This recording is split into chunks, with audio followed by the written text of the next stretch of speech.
میں ہوں عالیہ اور آپ دیکھ رہے ہیں بریکنگ بیریئرز ود عالیہ شاہ.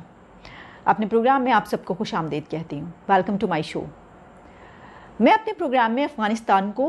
جس حد تک ممکن ہو رہا ہے کور کرنے کی کوشش کر رہی ہوں. افغانستان ایک ایسا ایشو دنیا بھر کا اس وقت ایک ایسا انٹرنیشنل ایشو ہے جس کے اوپر بات کرنا بہت ضروری ہے, اور ہم مسلسل اپنے پروگرامز میں ایکسپرٹ اوپینین بھی لے رہی ہوں, گیسٹ بھی آ رہے ہیں, ان سے بھی بات ہو رہی ہے. اس کے علاوہ اپنی جو بھی ریسرچ ہوتی ہے وہ بھی میں آپ کے سامنے رکھتی ہوں. ہم نے افغانستان کے حوالے سے پاکستان کے ٹاپک کو ٹچ کیا, پاکستان کے اینگل کو, انڈیا کے اینگل کو ٹچ کیا, ہم نے امریکہ کے اینگل کو ٹچ کیا, ہم نے افغانستان کا اپنا اینگل جو ہے اس کو ہم نے بات کی. ہم نے چین کے اینگل پر اتنی زیادہ بات نہیں کی, ہم نے ایران کے اینگل پر اتنی زیادہ بات نہیں کی, اور جو کچھ کنٹریز ہیں ان کے حوالے سے. تو میں نے سوچا کہ کیوں نہ آج چائنا کے اس اینگل پر کچھ بات کی جائے. اچھا, اس حوالے سے یہ بات کہی جا رہی ہے کہ چین یہ چاہتا ہے کہ وہ افغانستان میں داخل ہو, افغانستان میں شراکت دار بنے اور وہاں پر اپنا اثر و رسوخ قائم کرے, اور وہاں سے خاص طور پر یہ بات کہی جا رہی ہے کہ معدنی ذخائر جو بہت بڑی تعداد میں موجود ہیں ان کو وہ حاصل کرے اور وہاں سے لے کر جائے. اس سلسلے میں مختلف اداروں کی طرف سے انٹرنیشنل میڈیا اور نشریاتی ادارے جو دنیا بھر کے, جس میں کہ دی انڈیپینڈنٹ شامل ہے, ڈیلی صبا شامل ہے, اس کے علاوہ نیوز ویک اور چند دوسرے جو امریکن جرنلز ہیں, ان میں رپورٹس شائع ہو رہی ہیں. ان رپورٹس میں اس حوالے سے چین کے اس اینگل پر بھی بات کی جا رہی ہے اور مختلف ایکسپرٹ اوپینین شامل ہو رہے ہیں. تو ہم ان رپورٹس میں سے جو ہے دی انڈیپینڈنٹ کی اور کچھ اور ڈیلی صبا اور وہاں پہ جو رپورٹس ہیں ان کے ہم نکات بھی شامل کریں گے, اور میں آپ کو بتاؤں گی کہ وہاں پر ایکسپرٹس کیا کہہ رہے ہیں اور ہم خود اس کے بارے میں کیا سوچتے ہیں. ظاہر ہے کہ جیسا میں نے کہا کہ اس مسئلے کا اہم پہلو یہ ہے کہ افغانستان میں چین اپنا اثر و رسوخ بڑھانا چاہتا ہے, خاص طور پر امریکن وڈرال کے بعد یہ اس کے لیے ایک گولڈن چانس سمجھا جا رہا ہے. لیکن سوچنے کی بات میں یہ سمجھتی ہوں کہ چین بیلٹ اینڈ روڈ انیشیٹو سے کئی ممالک کو شاہراہوں کے ذریعے, روڈز کے ذریعے جو جوڑنے کے بعد پاکستان میں اپنا بہت ہی مضبوط اثر و رسوخ سی پیک کے بعد آخر افغانستان سے کیا حاصل کرنا چاہتا ہے, اس کے عزائم کیا ہیں. کہا جا رہا ہے کہ افغانستان میں موجود جو $3 ٹریلین سے بھی زیادہ کی معدنیات وہاں پر موجود ہیں, وہ اس کو اکسا رہی ہیں کہ وہ وہاں پر پہنچے اور وہاں پر وہ حاصل کرے. آپ کو یاد ہوگا, تھوڑا سا ذرا ماضی میں چلے جائیے, ایسٹ انڈیا کمپنی سب کانٹیننٹ میں آئی تھی اور اس کو سونے کی چڑیا سمجھا تھا, اور یہاں پر جو ہے سب کچھ لوٹ لاٹ کے, اکھاڑ کے, کھود کھاد کے سب کچھ لے کر جو ہے چلتے بنے تھے. لیکن کیا ہم جانتے ہیں کہ امریکہ میں, افریقہ میں جو ہے وہ ڈائمنڈز کے حوالے سے بات کہی جاتی ہے کہ جو وہاں پر ہیروں کی کانیں ہیں وہاں سے امریکہ کا بہت اثر و رسوخ ہے, وہاں سے نکالے جاتے ہیں. یہ تو کنٹریز کرتے ہی ہیں, تو کیا چائنا بھی افغانستان میں ایسا ہی انٹرسٹ رکھتا ہے؟ اس کے علاوہ یہ یاد رکھیے گا, اجڑتے ہوئے افغانستان کے ہاتھوں بہت سے کنٹریز سب کچھ اپنا اجاڑ کر وہاں سے نکلتے ہیں. کہا جاتا ہے کہ سلطنتوں کا قبرستان ہے, وہاں پہ سلطنتیں دفن ہونے کے لیے آتی ہیں افغانستان میں. تو اس سے سبق سیکھنے کی تو ضرورت ہے ہی, لیکن کیا افغانستان میں کامیابی حاصل کر کے چین دوسرے ممالک کو یہ بتانا چاہتا ہے کہ دیکھو دہشت گردوں سے کامیاب مذاکرات کیسے کیے جاتے ہیں اور ان کو اپنی لائن پر لا کر وہاں پر دفن خزانوں سے کیسے فائدہ اٹھایا جاتا ہے, کیونکہ باقی سب تو فیل ہو چکے ہیں. کیا چائنا کامیاب ہوگا؟ نشریاتی اداروں میں رپورٹس بھی شائع ہوئی ہیں, جیسا کہ میں نے بات کی اس کے اوپر بحث بھی کی جا رہی ہے کہ آیا, یہ کہا جا رہا ہے کہ آیا ایسا ایڈونچر کرنے کے لیے چین تیار ہے, اور کیا وہ اس میں کامیاب رہے گا؟ برائن میکلیگن جو ہیں وہ دی انڈیپینڈنٹ کی رپورٹ میں انہوں نے اپنا اوپینین جو ہے وہ شامل کیا, اور اس میں ان کا اوپینین ہے جس میں وہ کہتے ہیں کہ چین افغانستان میں معدنیات کے جو بڑے ذخائر ہیں ان میں دلچسپی رکھتا ہے, اور وہاں سے جو ہے وہ انہوں نے یہ بھی کہا کہ کئی ملک آئے اور پھر واپس نہ جا پائے. چینی وزارت خارجہ کا اگر ہم ترجمان کا ان کا بیان دیکھ لیں تو انہوں نے کہا کہ منصوبے کے تحت افغانستان سے جو ہے اگر امریکن وڈرال کے بعد کوئی ان کی مدد کرنا چاہتا ہے, اس ملک میں جو ہے وہ پیس لانا چاہتا ہے اور افغانستان کی ریہیبلیٹیشن, ریکنسٹرکشن کرنا چاہتا ہے, تو اس کے لیے ویلکم کرنے کو تیار ہیں, اور ظاہر ہے اس میں چین بھی شامل ہے جس کو انہوں نے ویلکم کیا. اب افغانستان میں اگر ہم معدنی وسائل سے مالا مال ہے, اگر اس کی ہم بات کر لیں تو اس میں تانبا, فولاد, سلفر, اس کے علاوہ ایلومینیم, لیتھیم اور بہت سی ایسی دھاتیں ہیں جس کو پریشیس کہا جاتا ہے اور جن سے بہت زیادہ فائدہ اٹھایا جا سکتا ہے. یہی وجہ ہے کہ اگر آپ یہ سمجھتے ہیں کہ امریکہ وہاں سے چلا گیا, تو یاد رکھیے گا امریکہ وہاں سے جانے کے باوجود بھی وہاں پر اس کی موجودگی موجود ہے. امریکن جرنل نیوز ویک کے کالم نگار نے جو کہ گورڈن جی چانگ ہیں, ان کا یہ دعویٰ ہے, انہوں نے یہ کہا ہے کہ افغانستان کے میں جو ایک بہت بڑی تعداد میں یہ والے معدنی وسائل موجود ہیں, تو چین ان سے فائدہ اٹھانا چاہتا ہے, لیکن چین کو یہ مہنگا پڑے گا, اور جتنی ان کی قیمت ہے اس سے کہیں زیادہ چائنا کو اس کی قیمت نہ ادا کرنی پڑ جائے. اب یہ تو وقت بتائے گا کہ کیا ہوگا، لیکن چین کو اس بات کا یقین ہے کہ وہ اس میں کامیاب رہے گا. دیکھیے اگر آپ طالبان کے ترجمان سہیل شاہین صاحب کا ایک بیان اٹھا کے پڑھ لیں تو انہوں نے کہا تھا کہ چائنا جو ہے وہ سرمایہ کاری اگر انویسٹمنٹ کرنا چاہتا ہے تو ہم ان کی مدد کریں گے. انہوں نے کہا ان کی حفاظت کے لیے جو ہے وہ ہمارے لیے بہت اہم ہوگی اگر وہ یہاں پر آئیں گے. اچھا، اس رپورٹ میں اس خدشے کا اظہار بھی کیا گیا ہے کہ طالبان یہ نہ بھولیں کہ چین میں موجود 15 لاکھ سے زیادہ ویگر مسلم جو ہیں ان کو قیدی بنا کر ان کے ساتھ کیا سلوک کر رہا ہے. ایسا نہ ہو کہ وہ طالبان کے ساتھ بھی مستقبل میں ایسا طریقہ ہی استعمال کرے. اگر یہ خدشہ افغانستان کے طالبان نے بھانپ لیا، فرض کیجئے افغانستان نے بھانپ لیا، تو پھر وہ چائنا کے ساتھ تعاون کے لیے شاید یس نہ کریں، لیکن مجھے ایسا نہیں لگتا.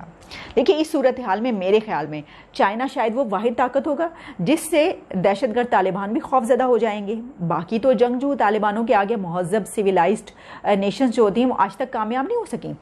سب بھاگ گئیں. اگر آپ دیکھیں تو یہ کہنا چاہیے کہ لوہے کو لوہا کاٹتا ہے. تو ہو سکتا ہے کہ چین ویگر مسلمز کی طرح افغانستان میں طالبان کو پنجروں میں قید کر کے اپنا کام نکالنے میں کامیاب ہو جائے. کیا ایسا ممکن ہے؟ اب دیکھنا یہ ہے کہ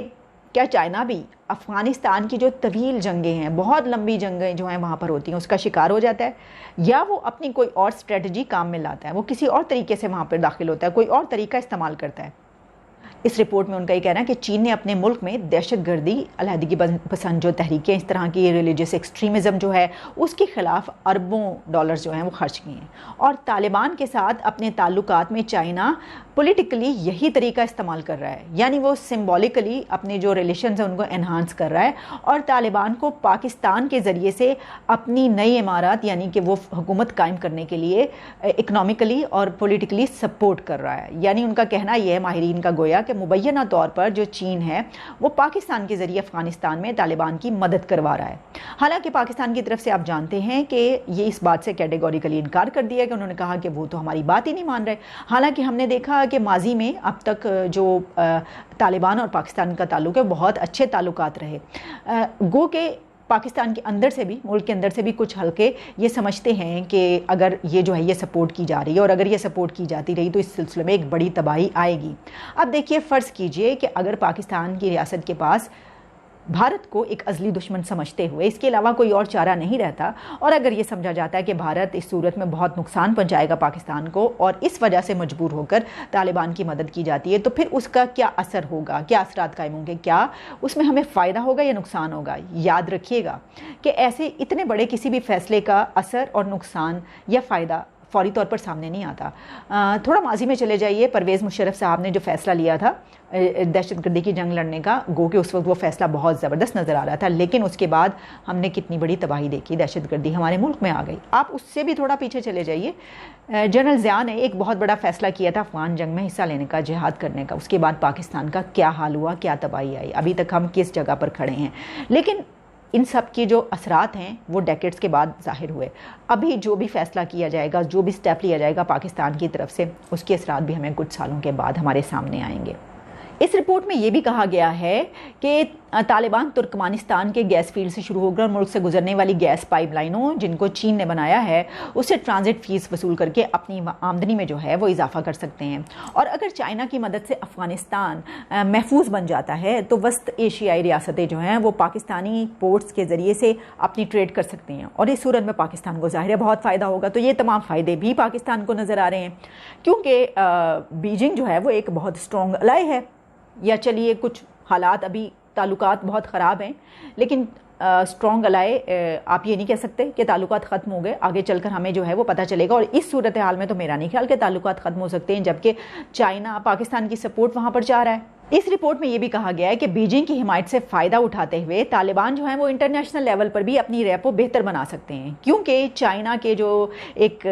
پولیٹیکل، اکنامکلی اور جو سیکیورٹی کی پوائنٹ آف ویو سے وہ اس کو سپورٹ فراہم کرے گا. پھر اس طرح شنگھائی تعاون تنظیم کے وہ ممبر بھی بن سکتے ہیں، اور پھر افغانستان میں موجود معدنیات اور پیٹرولیم کے وسیع ذخائر جو ہیں چائنا ان کو حاصل کرنے میں، ان کو آرام سے محفوظ طریقے سے باہر لے جانے میں بھی کامیاب ہو سکتا ہے. یہ کہا جا رہا ہے یہ چین کے لیے ایک جوا ہے، یہ کہا گیا، اور بیجنگ کو امید ہے کہ وہ کابل اور طالبان دونوں کی حکومت کے ساتھ مل کر کوئی راستہ نکال پائے گا. تاہم ایکسپرٹس کے نزدیک یہ اتحاد صرف کاغذوں پر ہی قائم ہو سکتا ہے. اس کی پریکٹیکلی کوئی امید نہیں ہے۔ اور بیجنگ کو یہ بھی یاد رکھنا ہوگا کہ امریکہ نے 1980 کے ڈیکیڈ میں اگر آپ دیکھ لیں سوویت یونین کے خلاف طالبان کی مدد کر کے یہی پالیسی اپنائی تھی، لیکن 2 ڈیکیڈز کے بعد وہ طالبان ان کے بدترین دشمن بن گئے امریکنز کے، کیسے انہیں وہاں سے نکلنا پڑا۔ جبکہ کچھ ایکسپرٹس یہ کہتے ہیں کہ افغانستان میں جنگجوؤں کے گروہ، اور وہ 1000 سال لڑائیاں لڑتے ہیں، اتنے گروپس ہیں وہاں پر، وریئرز ہیں، تو لہٰذا یہ جو طریقہ ہے یہ چائنیز نہیں سمجھ سکتے، اور اگر وہ افغانستان میں داخل ہو گئے تو ان کو بہت بڑا نقصان ہوگا، کیونکہ اس وقت انڈیا کے پاس گولڈن چانس ہوگا کہ وہ وہاں موجود وہ تمام گروپس جو کہ انڈیا کے انڈر ہیں ان کے سے مدد لے کے ان کو جو چائنا ہے ان کے خلاف اکسائے اور چائنا کو ایک بڑی مصیبت میں، ایک بڑی جنگ میں پھنسا دے۔ تو لہٰذا انڈیا کا یہ رول جو ہے اس کو بھی فراموش نہیں کرنا چاہیے کہ ہو سکتا ہے، اگر ایسا ہوتا ہے تو ظاہر ہے کہ چین اور انڈیا کی تو دو بدو دشمن ہی ہے، فیس ٹو فیس وہ ایک دوسرے کے بہت کٹر دشمن ہیں، جو حالات بارڈرز پر ہم دیکھتے رہے۔ تو اس صورتحال میں اگر چائنا وہاں پر جانے کی کوشش کرتا ہے تو ایکسپرٹس نے یہ بھی بیان کیا ہے، تو پھر انڈیا کی طرف سے ہو سکتا ہے کہ وہاں پہ جو گروپس موجود ہیں جن کو انڈیا سپورٹ کرتا ہے یا جو اس کے انڈر ہیں، ان گروپس کو چائنا کے خلاف ایک مرتبہ پھر جو ہے وہ متحرک کیا جائے، بلکہ چائنا کو وہاں موجود جو امریکی ایجنٹس ہیں ان سے بھی نمٹنا ہوگا۔ یہ نہ سمجھیے کہ امریکہ چلا گیا، امریکہ وہاں پر موجود ہے۔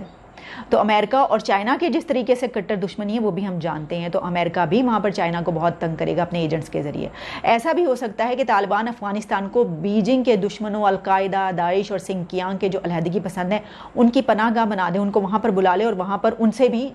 لڑائی کرنی پڑے چائنا کو، جو اس کے اپنے دشمن ہیں وہ بھی وہاں پر آ جائیں، تو پھر کیا ہوگا؟ کہ افغانیوں کو تو لمبی جنگوں کا شوق ہوتا ہے، وہ پیدا جنگ میں ہوتے ہیں، وہ زندگی جنگوں میں گزارتے ہیں اور وہ اسی میں مر جاتے ہیں، اور ان کو یہ زندگی سے کوئی پرابلم نہیں ہوتی۔ تو افغانی جو ہیں وہ یہ کہتے ہیں کہ جب سپر پاورز جنگ لڑنے کے لیے آتی ہیں تو ان کے پاس گھڑیاں ہوتی ہیں، لیکن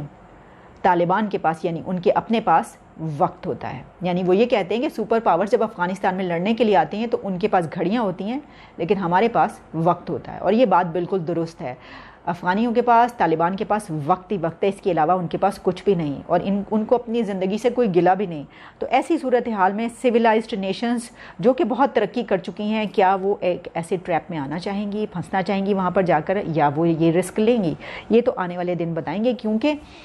یہ جو ٹریپ ہے، یہ جو نقصانات ہیں، یہ تو بہت ڈیکیڈز پہلے بھی سب کو معلوم تھے۔ جب امریکہ وہاں پر پہنچا اس کو بھی معلوم تھے، جو طاقت وہاں پر پہنچی سب کو یہ رسک معلوم تھے، لیکن تب بھی رسک لیا گیا۔ تو کیا چائنا بھی یہ رسک لے گا، اور کیا دوسرے کنٹریز اس کو یہ رسک لینے دیں گے؟ یہ آنے والا وقت بتائے گا۔ مجھے یاد ہے کہ جب ہم ایک پروگرام کر رہے تھے تو اس میں میرا خیال ہے کہ ساجد طاہر صاحب ہمارے گیسٹ تھے، اور انہوں نے یہ بات کہی تھی، جب ان سے اسی بات پہ چائنا کے حوالے سے میں نے سوال کیا تو انہوں نے کہا تھا کہ یہ چائنا کے لیے ٹریپ بھی ہو سکتا ہے۔ تو اب جو پوری دنیا کے نشریاتی ادارے ہیں اس میں اس ایک اینگل پر تفصیل سے رپورٹس شائع ہو رہی ہیں، اور ہم نے اپنا بھی اوپینین جو ہے اس میں آپ کو بتایا، آئندہ بھی اس پہ بات کرتے رہیں گے۔ Thank you so much for watching my show, keep watching, take care.